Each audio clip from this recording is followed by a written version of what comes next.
Hello नमस्कार, कैसे हैं आप सब लोग। आशा करती हूँ अच्छे होंगे। स्वागत है आप सबका सीमारो एजुकेशनल क्लासेज में।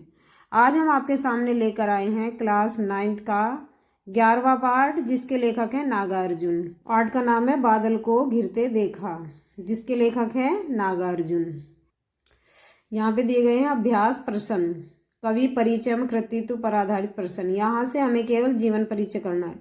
पद्यांश व्याख्या सबसे मेन है इसमें, पद्यांश व्याख्या यहाँ पे दी गई है। कहाँ गया धनपति कुबेर, भिड़ते देखा है। दो व्याख्या दी गई है, दुर्गम बर्फानी घाटी में। ये लिखने का तरीका होता है व्याख्या का। वहाँ पेपर में आता है तो पेपर में आपको पूरा पद्यांश लिखाया आता है, और ये लिखने का तरीका होता है शॉर्ट में। तो हम लिखित व्याख्या देखेंगे। तो चलो आइए देखते हैं। कहाँ गया धनपति कुबेर, वह कहाँ गई उसकी वह अलका। नहीं ठिकाना कालिदास के व्योम वाहिनी गंगा जल का। ढूंढा बहुत परंतु लगा क्या, मेघदूत का पता कहीं पर। कौन बताए वह यायावर, बरस पड़ा होगा ना यहीं पर। जाने दो वह कवि कल्पित था, जाने दो वह कवि कल्पित था। मैंने तो भीषण जाड़ों में भी नभ चुंबी कैलाश शीर्ष पर महामेघ को झंझा नल से गरज गरज भिड़ते देखा है। ये पहला पद्यांश है। हम देखेंगे इसका लिखित रूप।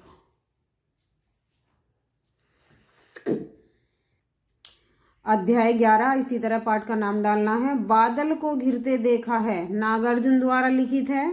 पद्यांश की व्याख्या, संदर्भ, प्रसंग, काव्यगत सौंदर्य, इसका अनुवाद एक साथ देखते हुए चलेंगे। तो यहाँ लिखित पद खंडों की ससंदर्भ व्याख्या लिखते हुए इनके काव्य सौंदर्य पर भी प्रकाश डालिए। निम्नलिखित पदखंडों की ससंदर्भ व्याख्या लिखते हुए इनके काव्य सौंदर्य पर भी प्रकाश डालिए। पहली व्याख्या ये, कहाँ गया धनपति कुबेर, भिड़ते देखा है। ये शॉर्ट तरीका है लिखने का। एग्जाम में पूरा का पूरा पद्यांश लिखा हुआ आता है, और कॉपी में भी आपको नहीं लिखना है, कॉपी में भी बुक में से यही शॉर्ट तरीका आपको लिखना है। अब देखेंगे इसका संदर्भ। प्रस्तुत पद्यांश हमारी पाठ्य पुस्तक काव्य खंड के बादल को घिरते देखा है शीर्षक से उद्धृत है। यह कवि नागार्जुन द्वारा रचित काव्य संग्रह प्यासी पथराई आंखें से लिया गया है। प्रसंग देखेंगे। प्रस्तुत पद्यांश में कवि ने यह बताया है कि सुख दुख, समृद्धि और गरीबी जीवन में हमेशा आने जाने वाली परिस्थितियां हैं। मनुष्य इनके समक्ष अर्थात सामने असमर्थ और विवश है। व्याख्या देखेंगे। कवि नागार्जुन प्रकृति के परिवर्तित रूप का वर्णन करते हुए कहते हैं कि कालिदास के मेघदूत में वर्णित यह धनाढ्य कुबेर अर्थात कुबेर का खजाना कहाँ गया है। कहाँ गई उसकी वह अलका नगरी, जिसमें वैभव और भोग विलासिता के सभी साधन उपलब्ध थे। कालिदास द्वारा वर्णित आकाश मार्ग से जाती हुई उस पवित्र गंगा का जल कहाँ चला गया है। आशय यह है कि कवि प्रकृति के परिवर्तन के माध्यम से संसार की अस्थिरता को दर्शाता है। कवि आगे कहता है कि उसने मेघ रूपी दूत को बहुत ढूंढा, फिर भी उसके दर्शन नहीं हुए।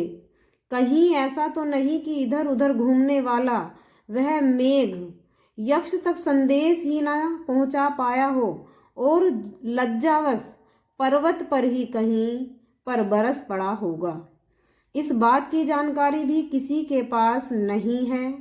कवि कहता है छोड़ो, रहने दो, यह तो कवि कालिदास की बस कल्पना मात्र थी।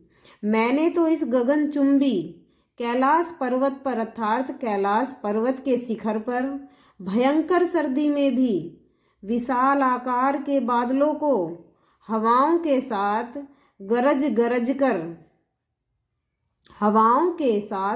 बरसकर भयंकर संघर्ष करते हुए देखा है। अर्थात बादल भी अपने अस्तित्व को बचाने हेतु निरंतर संघर्ष करते रहते हैं। काव्यगत सौंदर्य देखेंगे। भाषा संस्कृतनिष्ठ खड़ी बोली, शैली प्रतीकात्मक व प्रभावपूर्ण, गुण प्रसाद, रस शांत, छंद तुकांत मुक्त, शब्द शक्ति, लक्षणा व व्यंजना, अलंकार, अनुप्रास अलंकार, पुनरुक्ति प्रकाश अलंकार का प्रयोग हुआ है। आपकी पहला पद्यांश पूरा हो चुका है। अब देखेंगे दूसरा पद्यांश। ये दूसरा पद्यांश है। दुर्गम बर्फानी घाटी में 7 सहस्त्र फुट उच्च शिखर पर अलख नाभि से उठने वाली अपने ही उन्मादक परिमल के ऊपर धावित हो होकर तरल तरुण कस्तूरी मृग को अपने पर चिढ़ते देखा है। अब हम इसका लिखित रूप देखते हैं ना। संदर्भ, प्रसंग, काव्यगत सौंदर्य, व्याख्या सब एक साथ देखते हुए चलेंगे। लिखने का रूप यही रहेगा, दुर्गम बर्फानी चिढ़ते देखा है। ये शॉर्ट रूप है लिखने का। आप सब जान गए होंगे, आई होप बहुत सारे पार्ट आप कर चुके हैं, तो आप सभी जान गए होंगे कि हमारा लिखने का शॉर्ट तरीका यही होता है। संदर्भ पूर्वत लिखेंगे जो हमने पहले लिखा था। प्रसंग देख लेंगे। प्रस्तुत पद्यांश में कवि ने हिरण के माध्यम से व्यक्ति की उस विवस्था का वर्णन किया है जब बहुत प्रयास करने पर भी कुछ प्राप्त नहीं होता है। व्याख्या देखेंगे। कविवर नागार्जुन कहते हैं कि मैंने हजारों फुट ऊंचे बर्फ से ढके पर्वतों, शिखरों पर जहां पहुंचना अत्यंत कठिन होता है, वहां अपनी नाभि से निकलने वाली और मदमस्त अर्थात मन को हर्षित करने वाली कस्तूरी की सुगंध से उन्माद होकर चंचल युवा कस्तूरी मृगों को इधर उधर दौड़ते हुए देखा है। लगातार भाग दौड़ करने के पश्चात भी जब वह युवा और चंचल मृग अर्थात हिरण उस कस्तूरी को प्राप्त नहीं कर पाता तो वह स्वयं पर ही झुंझलाता है। मैंने उसकी उस झुंझलाहट को और उसे अपने आप पर चिढ़ते हुए भी देखा है। काव्यगत सौंदर्य, भाषा तत्सम प्रधान खड़ी बोली है। शैली प्रतीकात्मक व प्रभावपूर्ण, गुण प्रसाद, रस शांत, छंद तुकांत मुक्त, सब शक्ति लक्षणा व अभिव्यंजना, अलंकार अनुप्रास, पुनरुक्ति प्रकाश अलंकार का प्रयोग हुआ है। आपकी ये दूसरी व्याख्या कंप्लीट हो गई है। आई होप आपकी समझ में आ गई होगी। अब आप देखेंगे बहुविकल्प प्रश्न इस पाठ के। नागार्जुन कवि का वास्तविक नाम था वैद्यनाथ मिश्र। इन चारों ऑप्शनों में से छांटना है, पहला आंसर सही है। कवि नागार्जुन किस उपनाम से रचनाएं करते थे? इन चारों ऑप्शनों में से एक ऑप्शन सही है, यात्री नाम से।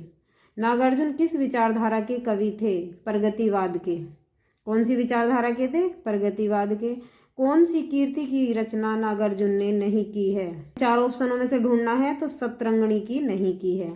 बादल को घिरते देखा है कविता में कवि नागार्जुन ने किस संस्कृत कवि का उल्लेख किया है? इन चारों में से छांटना है। पढ़ाते समय भी तुम्हें पता चल गया था तो कालिदास का वर्णन किया है। कवि ने बादल को कहाँ घिरते देखा है? हिमालय के शिखरों पर, यानी हिमालय पर्वत की चोटी पर।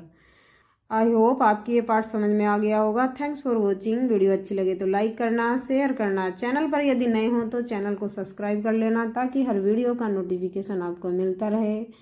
तब तक के लिए धन्यवाद। मिलते हैं नेक्स्ट वीडियो में।